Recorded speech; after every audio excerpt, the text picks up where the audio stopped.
pensei em falar do último romance dele, que ainda não saiu aqui no Brasil, o Baumgartner, que está sendo traduzido agora. Inclusive, faltou mencionar os tradutores aqui, né? Do Invisível Rubens Figueiredo, dois grandes aqui, e do Noite do Oráculo, José Rubens Siqueira.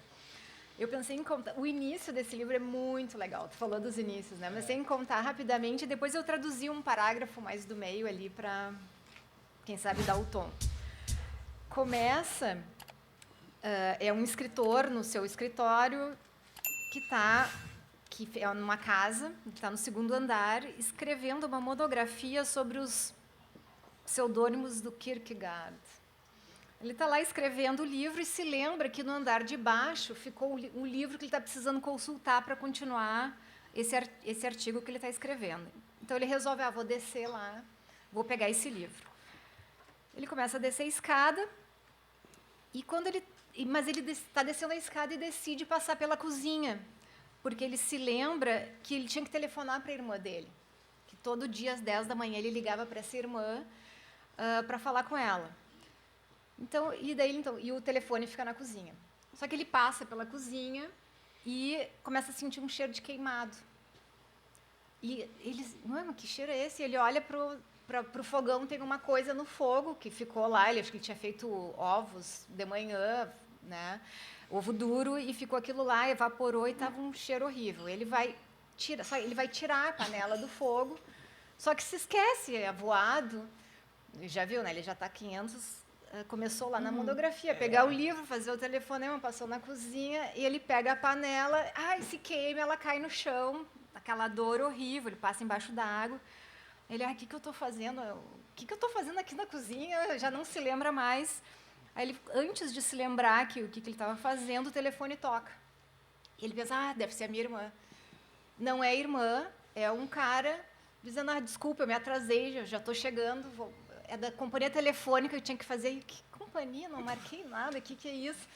Mas não, vou passar aí mais tarde, tá, tudo bem.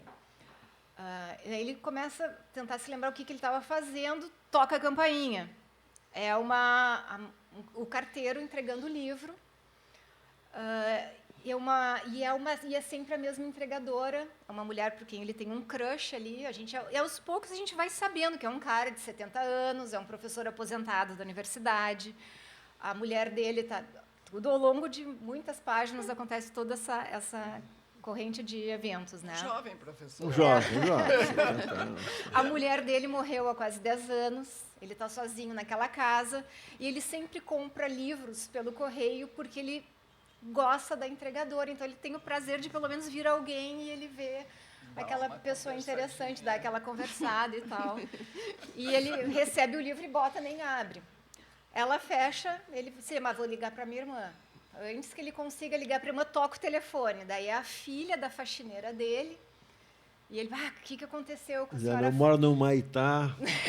Tipo isso, a senhora Flores, é um sobrenome latino. Não é nada com a minha mãe, é o meu pai, que é serralheiro, perdeu 2 dedos, enfim, é uma confusão. Ele ainda não conseguiu ligar para a irmã, daqui a pouco chega o cara do eletricista. É um início muito interessante, assim, e ao mesmo tempo é esse cara mais velho, mais lento, chega o eletricista para fazer medição, é no basement. E daí ele se lembra, quando ele vai fazer a medição lá, levar o cara, ele se lembra, não, mas a luz está queimada, como é que a gente vai chegar lá? Pega o celular, vai descer a escada, cai da escada, se machuca. E tudo isso só de manhã, só. Não aconteceu exatamente. E não aconteceu nada ainda. Não aconteceu nada. E aconteceu um monte. Mas aos poucos a gente vai ver, vai entrando essa mulher que está morta há 10 anos, é uma coisa importante. Daí ele fala, ele mantém o quarto onde ela trabalhava intacto. Ela era poeta e tradutora. Aí ele mora em Princeton, que era onde a gente morou por 6 meses ano passado. Nós fomos ver onde é que era o endereço. Porque tem um endereço. Ele morava na rua Poe, Edgar Allan Poe, ex-professor da universidade, enfim. E o livro é muito interessante, porque é um pouco um livro sobre o envelhecer, sobre a idade, sobre alguém que está na última fase da vida, né? Mas que ainda está tentando viver, está ainda tentando superar essa morte. Mas o livro ele é meio que nem esse início, é uma coisa que vai abrindo para outra, e nada se fecha. Meio que me lembrou conversar com uma pessoa de idade meio senil, que começa a falar de uma coisa, depois já fala de outra, e coisas interessantes. As Como nós estamos histórias ficando, né, Cátia? Eu já estou bem assim. É o personagem aqui, o Baumgartner. Então, eu só traduzi um trechinho aqui, em que ele recapitula um pouco tudo o que aconteceu nessa manhã. É difícil, ele é fácil de ler em inglês, mas é bem difícil de traduzir, então eu tiro meu chapéu aqui para os tradutores dele e está meio... não reparem, enfim.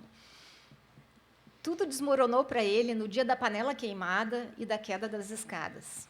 Até então, ele não havia compreendido como estava profundamente dividido em relação a tudo que se relacionava com Ana, a mulher que morreu, né, a ex-mulher.